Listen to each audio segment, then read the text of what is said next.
Hello, मैं हूँ doctor अर्चना वशिष्ठ और आज हम पढ़ेंगे यीस्ट के बारे में।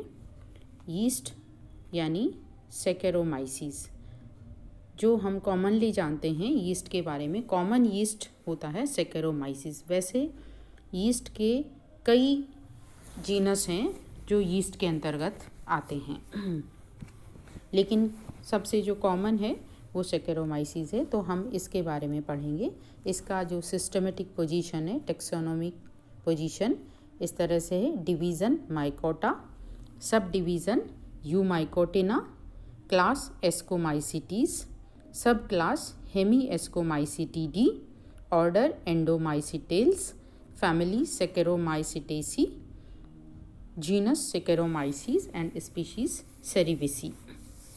तो माइकोटा यानी फंजाई के अंतर्गत आती है ये, और यूमाइकोटिना यानी ट्रू फंगस जिसमें कि सेल वॉल होती है यूमाइकोटिना, और एस्कोमाइसिटीज जिसमें एस्कोस्पोर्स बनते हैं एस्कस के अंदर, और हेमी एस्कोमाइसिटीडी इसमें जो माइसीलियम है वो बहुत ही पुअर विकसित होता है या नहीं होता है, यूनिसेलुलर होती हैं कोशिकाएं।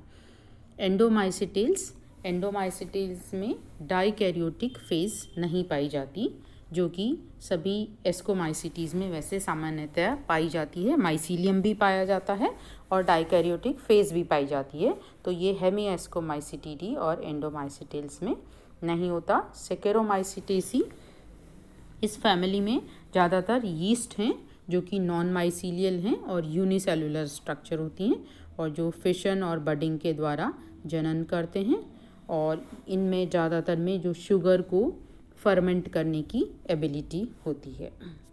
तो ये है यीस्ट सैकेरोमाइसीस सर्विसी। तो यीस्ट कहाँ मिलते हैं? यीस्ट ज़्यादातर जो हैं वो सेप्रोफाइट्स होते हैं, और सब जगह पृथ्वी पर हर जगह ये मिलते हैं। जैसे बैक्टीरिया जहाँ मिलते हैं यहाँ ये भी मिलते हैं, और जो भी पदार्थ जहाँ पे शुगर है वहाँ पर ये पाए जाते हैं। जैसे मिट्टी में, ऑर्गेनिक मटेरियल में, लिक्विड में भी, लिक्विड के बाहर भी, अंदर भी, सॉइल के ऊपर भी, और एनिमल एक्सक्रीटा हैं उनके ऊपर भी ये पाए जाते हैं।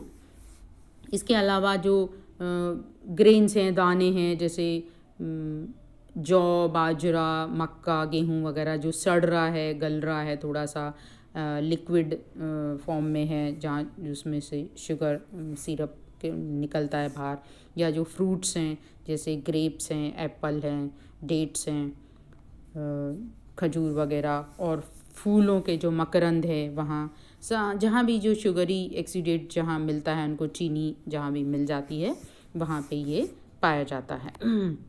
तो ये वैसे कलरलेस होता है सिंगल सेल अगर इसकी देखें तो, लेकिन पूरे अगर ग्रुप में होता है तो ये थोड़ा क्रीम कलर का या सफ़ेद स्ट्रक्चर दिखाई देती है। जैसे आपने देखा होगा कई बार जो काले जो अंगूर होते हैं, काले अंगूर के ऊपर एक हल्की सी परत होती है सफ़ेद सी, या और खजूर वगैरह पे भी होती है सफ़ेद सी परत होती है, ट्रांसपेरेंट सी होगी या सफ़ेद परत होगी, तो वो यीस्ट होते हैं। और यीस्ट को बेकर्स यीस्ट भी कहते हैं, ब्रूअर्स यीस्ट भी कहते हैं इसको, सैकेरोमाइसीस सेरेविसी को, क्योंकि ये ब्रेड मेकिंग में काम में आता है, बियर मेकिंग में, वाइन मेकिंग में काम में आता है सैकेरोमाइसीस सेरेविसी। सैकेरोमाइसीस सेरेविसी सबसे ज़्यादा पॉपुलर, कॉमन और यूज़फुल जो स्पीशीज़ है, जिसको बाकी बहुत तरह के यीस्ट होते हैं, बहुत सारे जीनस हैं जो यीस्ट कहलाते हैं, जो कि यूनिसेलुलर एस्कोमाइसिटीज़ के सदस्य हैं। इनमें से कुछ के बारे में हम पढ़ेंगे। सबसे ज़्यादा हम लाइफ साइकिल जो पढ़ेंगे सैकेरोमाइसीस सेरेविसी की पढ़ेंगे। तो सैकेरोमाइसीस सेरेविसी जो है, जिसको ब्रेड मेकिंग यीस्ट भी बोलते हैं, इसका जो यूनिसेलुलर होता है ये, तो वैसे एस्कोमाइसिटीज़ में जो माइसीलियल फंजाई होती है, माइसीलियम होता है, कवक जाल होता है, लेकिन यीस्ट में यूनिसेलुलर होती है सेल, सिंगल सेल जो है ओवल या स्फेरिकल सेल होती है। और इसका साइज़ 2 से 8 माइक्रोन तक होता है और डायमीटर जो है 3 से 15 माइक्रोन तक सॉरी जो डायमीटर है वो 2 से 8 है और लंबाई जो है इसकी लेंथ है वो 3 से 15 है, यानी थोड़ी सी लंबी होती है। तो इंडिविजुअल सेल जो है वो बिल्कुल हाईलाइन दिखती है, यानी कलरलेस दिखती है और चारों तरफ एक सेल वॉल से घिरी होती है। सेल वॉल जो है वो ग्लूकेन्स और मेनन की बनी होती है मुख्य रूप से, जो कि ग्लूकोज और मैनोज के पॉलीमर होते हैं और कुछ ट्रेसेस में प्रोटीन, लिपिड और काइटिन भी होता है, लेकिन सेल्यूलोज नहीं पाया जाता सेल वॉल में। प्रोटोप्लाज्म के अंदर यहाँ साइटोप्लाज्म होता है और न्यूक्लियस होता है। साइटोप्लाज्म में mitochondria, ribosomes, glycogen, oil globules होते हैं और एंडोप्लाज्मिक रेटिकुलम, सभी जो यूकैरियोटिक सेल के जो ऑर्गेनेल्स होते हैं वो इसमें पाए जाते हैं और एक बीच में बड़ी सी रिक्तिका पाई जाती है। तो एक मैच्योर जो वेजिटेटिव सेल है उसकी ये खास अभिलाक्षणिक आकृति है कि उसमें सेंटर में एक वैक्यूल रिक्तिका पाई जाती है और एक छोटा सा न्यूक्लियस होता है और दानेदार साइटोप्लाज्म होता है। न्यूक्लियस के अंदर इसमें क्रोमोसोम्स 16 क्रोमोसोम्स होते हैं, जो क्योंकि ये जो सैकेरोमाइसिस सेरेविसी है ये बहुत ही उपयोगी फंगस है। इसका जो अध्ययन है वो बायोटेक्नोलॉजी में भी होता है और जेनेटिक्स में होता है और बहुत सारे फिजियोलॉजिकल प्रोसेसेस जानने के लिए होता है। और इसका जो जीनोम है, सबसे पहला यूकैरियोटिक सेल है जिसका कि कंप्लीट जो जीनोम सीक्वेंसिंग हुई थी वो है सैकेरोमाइसिस सेरेविसी। 1996 में इसका पब्लिकेशन हुआ था इसके जीनोम का। तो इस तरह से ये बहुत ही इम्पॉर्टेंट स्पीशीज़ है क्योंकि ये बहुत ही छोटी साइज़ की है और बहुत जल्दी डबल हो जाती है, 1 घंटे में ये डबल हो जाती है। तो इसका जो रिप्रोडक्शन है बहुत फास्ट है और बहुत ही कम स्पेस में, बहुत सस्ते में हम इसको कल्चर कर सकते हैं और इसकी चीज़ों को देख सकते हैं। और इसकी जो फिजियोलॉजी है वो यूकैरियोटिक सेल है, तो इसकी फिजियोलॉजिकल जो प्रोसेसेस हैं उनका अध्ययन करने में और म्यूटेशन का अध्ययन करने में, माइटोकॉन्ड्रिया का अध्ययन करने में, उन सभी में इसको काम में लेते हैं। तो ना सिर्फ ये बेकर्स यीस्ट है, ब्रूअर्स यीस्ट है, बल्कि ये बायोटेक्नोलॉजिस्ट यीस्ट भी है। सैकेरोमाइसिस सेरेविसी जो है इसमें जो न्यूट्रिशन अभी हमने बताया हेटेरोट्रॉफिक न्यूट्रिशन होता है, जो कि सेप्रोफिटिक टाइप का होता है, यानी मृत कार्बनिक पदार्थों से इसका भोजन प्राप्त होता है। सैकेरोमाइसिस एक ग्रीक भाषा से लिया गया शब्द है। सैकेरोन मीन्स शुगर, माइकिटीज मीन्स फंजाई, तो यानी शुगर फंजाई। तो सबसे ज़्यादा जो इसको जो भोजन प्यारा है वो शुगर है। तो सैकेरोमाइसिस में यानी यीस्ट में की सेल के अंदर बहुत सारे एंजाइम्स होते हैं। उन एंजाइम का सिक्रीशन ये बाहर जो माध्यम है उसमें करती हैं, माध्यम में सिक्रीशन होता है। तो बहुत सारे एंजाइम्स का मिश्रण उसको कहते हैं जाइमेज, उनका सिक्रीशन होता है जिससे जो कॉम्प्लेक्स शुगर हैं, जो शर्कराएँ हैं, उनको सिंपल शुगर में बदल देते हैं और वो जो सिंपल शुगर हैं, छोटे मॉलिक्यूल्स हैं, उनका अवशोषण फिर यीस्ट कोशिका कर लेती है। तो इस तरह से यीस्ट अपना जो भोजन प्राप्त करती है बाहर एंजाइम्स के द्वारा, बाहर ही खाना पचा लिया जाता है, छोटे छोटे टुकड़ों में तोड़ लिया जाता है और फिर उसका अवशोषण होता है। यीस्ट सेल जो है जो अब इनका शुगर का अवशोषण उसने कर लिया, अवशोषण करने के बाद जो शुगर का जो पाचन होता है या शुगर का जो रेस्पिरेशन होता है, रेस्पिरेशन के द्वारा इन शुगर मॉलिक्यूल को तोड़ा जाता है।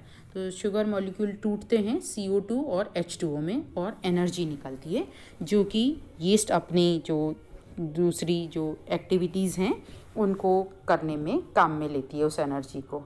कई बार जब ऑक्सीजन की उपलब्धता नहीं होती तब भी यीस्ट में रेस्पिरेशन होता है, तो लेकिन उस समय CO2 और H2O में नहीं टूटता ये ग्लूकोज, बल्कि C2H5OH इथाइल अल्कोहल और CO2 में टूटता है ग्लूकोज का मॉलिक्यूल, और इससे थोड़ी कम एनर्जी निकलती है जो कि यीस्ट की कोशिका अपने कामों के लिए उपयोग में लेती है। और ये जो इथाइल अल्कोहल मिलता है और जो कार्बन डाइऑक्साइड मिलती है, ये हमारे कमर्शियल यूज़ की होती हैं। तो कार्बन डाइऑक्साइड की वजह से जो आटा होता है, जो ब्रेड मेकिंग में काम में लिया जाता है, तो उठ जाता है आटा। जो उठता है उसमें बुलबुले निकलते हैं, उससे जो आटा है वो हल्का हो जाता है, ब्रेड हल्की हो जाती है। और ये जो इथाइल अल्कोहल है, इसको भी हम काम में लेते हैं, बहुत सारी इंडस्ट्रियल यूजेस में काम में लेते हैं। बहुत सारे बेवरेज बनते हैं, बियर बनती है, वाइन बनती है इससे। तो ये जो इस तरह का जो ये एनारोबिक रेस्पिरेशन है, जिसमें इथाइल अल्कोहल और CO2 बन रही है, इसको कहते हैं अल्कोहलिक फर्मेंटेशन। तो ये अल्कोहलिक फर्मेंटेशन जो क्रिया है यीस्ट की, ये हमारे बहुत ही उपयोग की है। तो इसी से इंडस्ट्री जो हैं वो इस जो इसका गुण है यीस्ट का, उसको काम में लेती है हमारी ब्रेड मेकिंग और वाइन मेकिंग इंडस्ट्रीज़। तो सेकेरोमाइसीस की ग्रोथ होती है कैसे?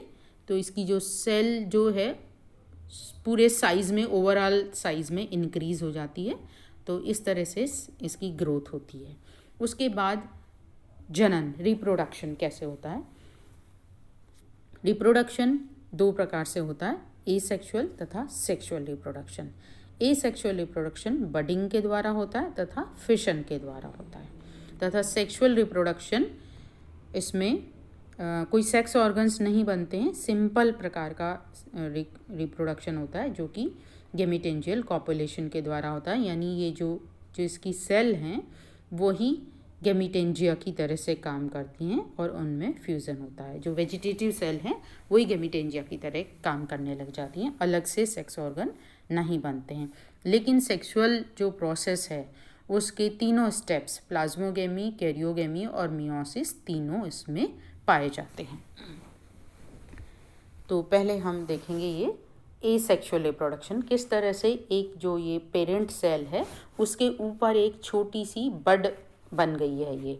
तो बडिंग के द्वारा रिप्रोडक्शन होता है। तो यहाँ पर जो पेरेंट सेल है उसमें एक पतली भित्ति बन जाती है, छोटी सी और नरम होती है। तो वहाँ से ये उभार बन जाता है और उसके अंदर बहुत सारा साइटोप्लाज्म चला जाता है और रिक्तिका का भी विभाजन होता है, न्यूक्लियस का विभाजन होता है। तो एक रिक्तिका और एक न्यूक्लियस उस बड के अंदर चला जाता है। फिर वहाँ से दोनों ये जुड़े हुए होते हैं, उसमें संकुचन होता है मातृ कोशिका तथा पुत्री कोशिका में, और फिर ये दोनों कोशिकाएं अलग हो जाती हैं, अलग अलग इनकी सेल वॉल बन जाती है, भित्ति बन जाती है और संकुचन होता है और उन दोनों के बीच का जो संपर्क है वो ख़त्म हो जाता है। तो इस तरह से इंडिविजुअल अलग कोशिका बन जाती हैं, लेकिन ये एक दूसरे से जुड़ी रहती हैं, हटती नहीं हैं एकदम से कुछ समय तक। और पुत्री कोशिका में मातृ कोशिका के ऊपर लगी रहती है, जुड़ी रहती है, तभी जनन होने लग जाता है और दूसरी इसमें बड बनने लग जाती हैं।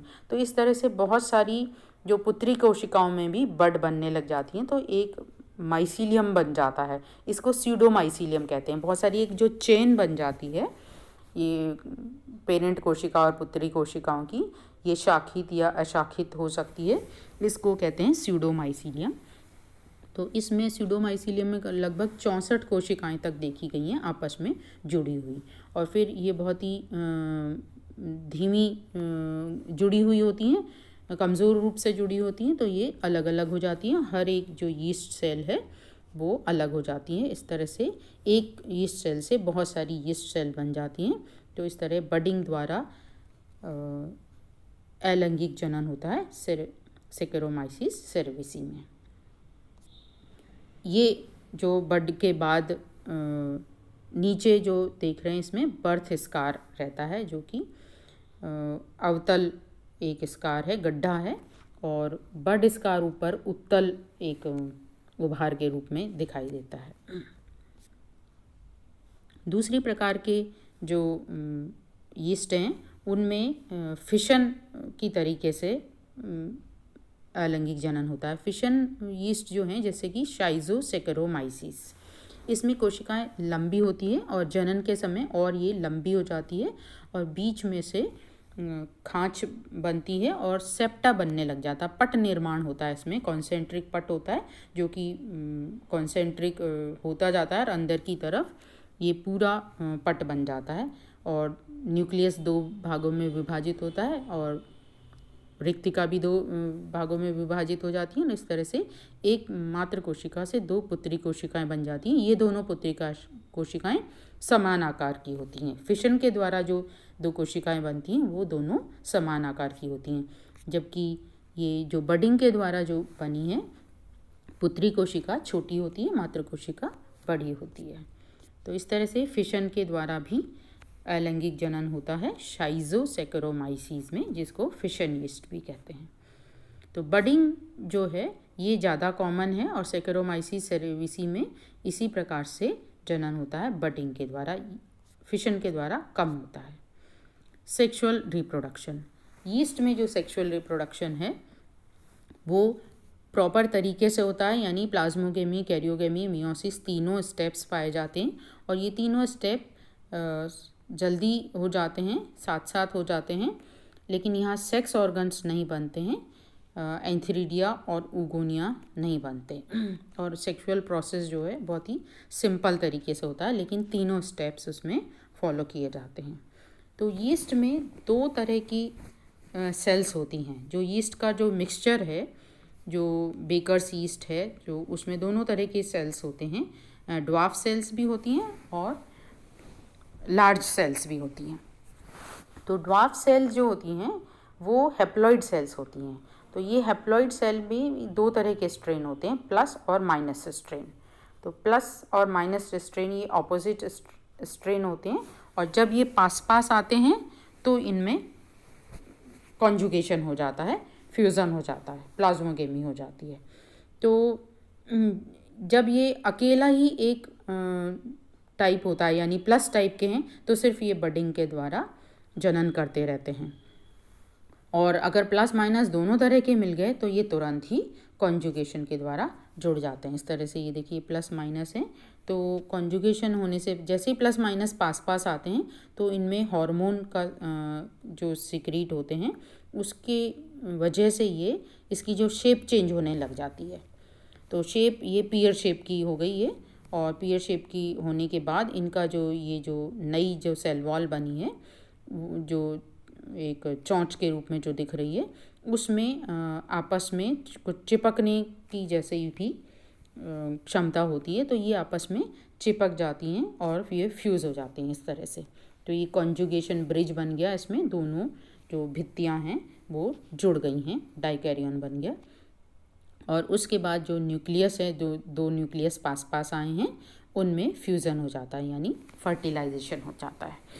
तो दोनों न्यूक्लियर के फ्यूज़न को कहते हैं फर्टिलाइजेशन।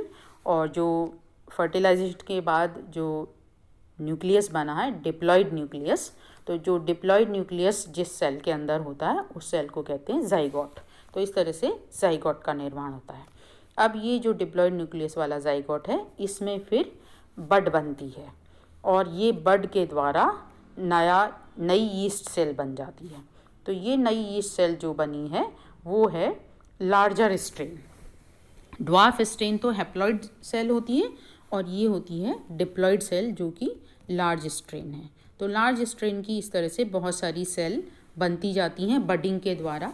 तो जो कमर्शियल जो यूज़ में आता है उस यीस्ट में ये डिप्लॉइड सेल्स ही होती हैं, लार्जर स्ट्रेन होता है और इस तरह से ये बडिंग के द्वारा बहुत सारी अपनी संतति बनाती रहती हैं। जब विपरीत परिस्थिति आती हैं तो ये जो डिप्लॉइड सेल हैं, ये डिप्लॉइड सेल इसमें मियोसिस हो जाती है। अभी तक तो क्या माइटोसिस हो रही है और बडिंग के द्वारा ये डिप्लॉइड सेल वापस और डिप्लॉइड सेल बनाते रहते हैं।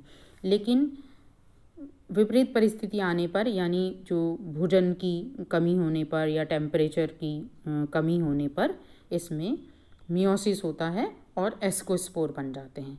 मियोसिस से 4 एस्कोस्पोर बनते हैं मियोसिस से 4 न्यूक्लियस बनते हैं और उससे 4 एस्कोस्पोर बन जाते हैं। और ये एस्कोस्पोर होते हैं, ये मोटी भित्ति के होते हैं और ये रेजिस्टेंट होते हैं टेम्परेचर और एंजाइम्स वगैरह उनके प्रति। तो अब फिर जब फेवरेबल कंडीशन आती है तो ये एस्कोस्पोर वापस जर्मिनेट हो जाते हैं और जर्मिनेट होके ये नई यीस्ट सेल बनाते हैं और यीस्ट सेल फिर वापस बड के द्वारा जनन करने लग जाती है। तो अनुकूल परिस्थिति में एस्कोस्पोर मोटी भित्ति वाले बनेंगे और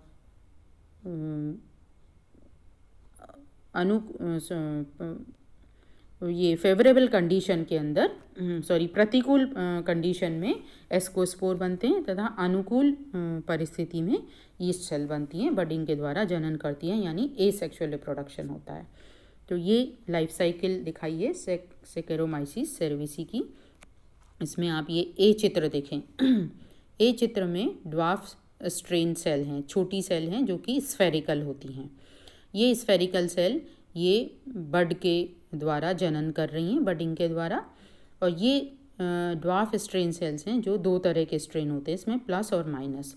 तो ये प्लस और माइनस की स्ट्रेन की सेल पास पास आती हैं, तो ये गेमिटेंजिया की तरह से काम करती हैं, यानी प्लस और माइनस स्ट्रेन की सेल जो वेजिटेटिव सेल हैं वही गेमिटेंजिया की तरह काम कर रही हैं। गेमिटेंजिया, अब इसमें प्लाज्मोगेमी हो गई, दोनों गेमिटेंजिया जुड़ गई और प्लाज्मोगेमी के बाद यहाँ कैरियोगेमी हो गई। ये ई डायग्राम है। डी में प्लाज्मोगेमी दिखी है और ई में ये फर्टिलाइजेशन हो गया, जाइगोट बन गया, कैरियोगेमी हो गई। और ये जो लार्ज स्ट्रेन का सेल है ये थोड़ा सा ओवल होती हैं। ये जो ए डायग्राम में आपने देखना ये ड्वार्फ सेल हैं, ये स्फेरिकल हैं, जबकि यहाँ ये जो एफ डायग्राम आप देख रहे हैं इसमें ये लार्ज स्ट्रेन की सेल है और ये डिप्लॉइड सेल है। जबकि ए जो डायग्राम है उसमें है ड्वार्फ सेल, हैप्लॉइड सेल है, ये है डिप्लॉइड सेल।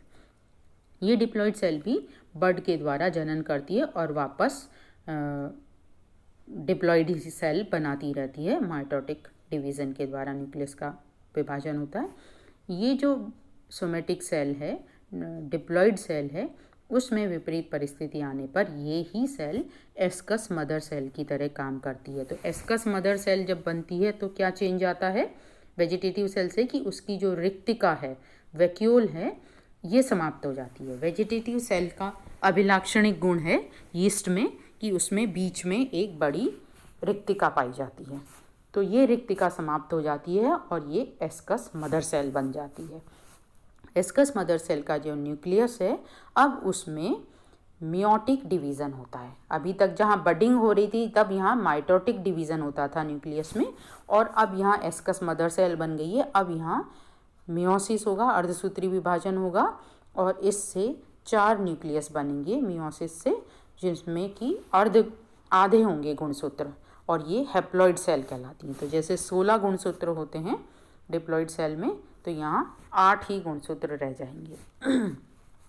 तो ये एस्कस 4 न्यूक्लियाई जो बने, इन चारों न्यूक्लियाई के चारों तरफ थोड़ा सा साइटोप्लाज्म इकट्ठा होता है और ये मेम्ब्रेन बन जाती है इनके चारों तरफ, और उसके बाद सेल वॉल बन जाती है और इस तरह से ये एस्कोस्पोर में परिवर्तित हो जाते हैं जो एस्कस के अंदर होते हैं। तो एस्कस के अंदर जो एस्कोस्पोर्स हैं जो अनुकूल परिस्थितियाँ आने पर फूल जाते हैं और ये एस्कस को तोड़ के बाहर निकल जाते हैं और एस्कोस्पोर का फिर जर्मिनेशन होता है। इस तरह से दिखाया, एस्कोस्पोर का जर्मिनेशन होके ये यीस्ट सेल बन जाती हैं। तो यीस्ट सेल, इसके अंदर रिक्तिका होती है, न्यूक्लियस होता है, बाकी सारे ऑर्गेनेल्स होते हैं। तो इस तरह से यीस्ट सेल फिर वापस बडिंग के द्वारा जनन करने लगती है। तो ये यीस्ट सेल जो बनी है एस्कोस्पोर के जर्मिनेशन से, ये हैप्लॉइड हैं और ये ड्वार्फ स्ट्रेन कहलाती हैं। जबकि यहाँ ये प्लाज्मोगेमी और कैरियोगेमी के बाद जो यीस्ट सेल बनी है वो डिप्लॉइड है और लार्ज स्ट्रेन यीस्ट सेल कहलाती है। तो इस तरह से यहाँ लाइफ साइकिल में हम देखते हैं कि ड्वार्फ स्ट्रेन और लार्ज स्ट्रेन बनते रहते हैं, हैप्लॉइड सेल और डिप्लॉइड सेल बनती रहती हैं बारी बारी से। तो इस तरह की लाइफ साइकिल को कहते हैं डिप्लोहैप्लॉन्टिक टाइप की लाइफ साइकिल। दूसरी प्रकार का यीस्ट है सेकेरोमाइकोइडिस लुडविगाई। इसमें जो ये एस्कस मदर सेल है, एस्कस मदर सेल, ये देखो ई डायग्राम देखो, एस्कस मदर सेल में मियोसिस होगा और मियोसिस से 4 न्यूक्लियस बने जिससे 4 एस्कोस्पोर बने। लेकिन ये 4 एस्कोस्पोर एस्कस मदर सेल से बाहर ही नहीं निकलते, एस्कस से बाहर ही नहीं निकलते और इनमें फ्यूज़न हो जाता है। तो ये एस्कोस्पोर जो बनते हैं 2 प्लस होते हैं, 2 माइनस स्ट्रेन होते हैं। इसमें भी जो बने थे यहाँ जो सेकेरोमाइसिस सर्विसी में भी, इसमें भी 2 प्लस स्ट्रेन के हैं, 2 माइनस स्ट्रेन के हैं, लेकिन इनमें सभी एस्कस से बाहर निकल जाते हैं और सब वापस नए इंडिविजुअल बनाते हैं और उसमें वापस एसेक्सुअल रिप्रोडक्शन होता है बडिंग के द्वारा। लेकिन यहाँ सेकेरोमाइकोइडिस लुडविगाई में जो 4 एस्कोस्पोर बने, ये एस्कस के अंदर ही हैं और एस्कस के अंदर ही प्लस और माइनस स्ट्रेन में फ्यूज़न हो गया। ये देखिए इसमें ए जो डायग्राम है, यहाँ प्लाज्मोगेमी हो गई और प्लाज्मोगेमी के बाद ये कैरियोगेमी भी हो गई, यानी जाइगोट बन गया। अब इस जाइगोट का अंकुरण हुआ, यानी एस्कोस्पोर का अंकुरण हुआ ही नहीं, प्लाज्मोगेमी हो गई सीधा ही, जाइगोट का अंकुरण हुआ। जाइगोट के अंकुरण के बाद ये जो स्प्राउट माइसीलियम बना, स्प्राउट माइसीलियम में माइटोसिस होगा, समसूत्री विभाजन के द्वारा ये बड बनती हैं और बड में जो पेरेंट कोशिका से जो अलग होती हैं वो सेप्टम के द्वारा, पट निर्माण के द्वारा होती हैं। वैसे जो बडिंग यीस्ट है उसमें कंस्ट्रिक्शन होता है, संकुचन होता है, तब वो पुत्री कोशिका बनती है। यहाँ पर संकुचन की बजाय बड तो बनी है लेकिन पट बना है उसके अंदर और पट के द्वारा ये अलग हो गई। तो इस तरह से ये बन गई स्प्राउट सेल। तो ये स्प्राउट सेल है डिप्लॉइड सेल। तो इस तरह से डिप्लॉइड सेल है, डिप्लॉइड ही डिप्लॉइड चल रही है इसमें। हैप्लॉइड सेल सिर्फ एस्कोस्पोर हैं जो कि बाहर ही नहीं निकलते हैं। तो इस तरह से ये डिप्लॉन्टिक प्रकार की लाइफ साइकिल है जिसमें पूरी जो स्टेज है वो डिप्लॉइड अवस्था होती है। एक दूसरे प्रकार की यीस्ट है शाइजोसेकेरोमाइसिस ऑक्टोस्पोरस। इसमें आप ये देखिए ए डायग्राम है, ये यीस्ट सेल है, ये हैप्लॉइड सेल है। ये इसमें फ्यूज़न हुआ, 2 हैप्लॉइड सेल में फ्यूज़न होता है, ये प्लाज्मोगेमी हुई और उसके बाद न्यूक्लियस का फ्यूज़न हुआ यानी कैरियोगेमी हो गई। तो इस तरह जाइगोट न्यूक्लियस बन गया। अब ये जाइगोट न्यूक्लियस जो कैरियोगेमी हुई, इसमें तुरंत बाद ही मियोसिस हो जाता है। यहाँ कोई बडिंग वगैरह नहीं होती, इसमें कोई एसेक्सुअल रिप्रोडक्शन नहीं हो रहा और सीधा ही ये मियोसिस हुआ और 2 न्यूक्लियस बने और 2 से 4 न्यूक्लियस बन गए। तो इस तरह से ये जो कॉन्जुगेशन ट्यूब बनी थी बी डायग्राम में बन रहा है और सी डायग्राम में आप देख रहे हैं छोटी सी कॉन्जुगेशन ट्यूब बनी है। ये धीरे धीरे चौड़ी होती जाती है, डी में आप देखें और चौड़ी हो गई है और ई में ये और चौड़ी हो गई है और इस तरह से डंबल शेप का ये बन गया है। तो इस तरह से 4 न्यूक्लियाई बने और फिर ये 8 न्यूक्लियस बन जाते हैं और 8वां न्यूक्लियस के चारों तरफ थोड़ा साइटोप्लाज्म इकट्ठा होता है और ये 8 एस्कोस्पोर बन जाते हैं। ये मेम्ब्रेन बन जाती है और 8 एस्कोस्पोर बन गए। तो इसमें हम देख रहे हैं कि डिप्लॉइड अवस्था सिर्फ ये डी वाला जो डायग्राम है यहाँ जाइगोट के रूप में है, बाकी डिप्लॉइड अवस्था कहीं नहीं है। तो इस प्रकार की लाइफ साइकिल को कहते हैं हैप्लॉन्टिक लाइफ साइकिल। इसमें पूरी जो स्टेज हैं सब हैप्लॉइड स्टेज है। तो इस प्रकार से यीस्ट में हम देख रहे हैं 3 प्रकार की लाइफ साइकिल हैं। शाइजोसेकेरोमाइसिस ऑक्टोस्पोरस में हैप्लॉन्टिक लाइफ साइकिल है और सेकेरोमाइकोइडिस लुडविगाई में ये है डिप्लॉन्टिक प्रकार की लाइफ साइकिल और सेकेरोमाइसिस सेरेविसी में डिप्लोहैप्लॉन्टिक यानी दोनों प्रकार के डिप्लॉइड हैप्लॉइड अवस्था हैं। तो इस प्रकार से ये 3 प्रकार की लाइफ साइकिल पाई जाती हैं। सेकेरोमाइसिस सेरेविसी का ये डायग्राम है जिसमें दोनों स्टेजेस बराबर हैं, हैप्लोफेज और डिप्लोफेज। और इसका जो एसेक्सुअल रिप्रोडक्शन के आधार पर हम देखें तो हम मोटे रूप से 3 भागों में यीस्ट को बांट सकते हैं। बडिंग यीस्ट होते हैं जिसका कॉमन एग्जाम्पल है सेकेरोमाइसिस सेरेविसी। एक और स्पीशीज़ है सेकेरोमाइसिस इलिप्सॉइडिस, ये भी कॉमन है। और फिशन यीस्ट है जिसका एग्जाम्पल है शाइजोसेकेरोमाइसिस, इसकी शाइजोसेकेरोमाइसिस ऑक्टोस्पोरस कॉमन स्पीशीज़ है। इसके बाद हेलोबियल यीस्ट है, जो कि इनमें बीज की अवस्था पाई जाती है, यानी जब बडिंग होती है तो बडिंग के द्वारा होता है जनन, लेकिन बड का जो निर्माण होता है उसमें कंस्ट्रिक्शन की बजाय पट का निर्माण होता है। इस तरह से बड बनती है। तो बडिंग यीस्ट में बड बनती है कंस्ट्रिक्शन के द्वारा, फिशन यीस्ट में ट्रांसवर्स सेप्टम के द्वारा 2 सेल बनती हैं, और हेलेबियल यीस्ट में दोनों प्रकार की बड और ट्रांसवर्स सेप्टा दोनों प्रकार का मिला जुला स्वरूप मिलता है। तो इस तरह से ये 3 प्रकार के यीस्ट हैं। तो जो कॉमन यीस्ट है, यीस्ट ऑफ कॉमर्स जो कहलाता है, या ब्रूअर्स यीस्ट कहलाता है, बेकर्स यीस्ट कहलाता है, वो है सेकेरोमाइसीस। और उसमें से भी सेकेरोमाइसीस की भी लगभग 30 जातियां हैं, जिसमें से सेकेरोमाइसीस सेरेविसी जो है वो सबसे ज़्यादा अधिक कॉमन और पॉपुलर और सबसे यूज़फुल जाति है। Thank you.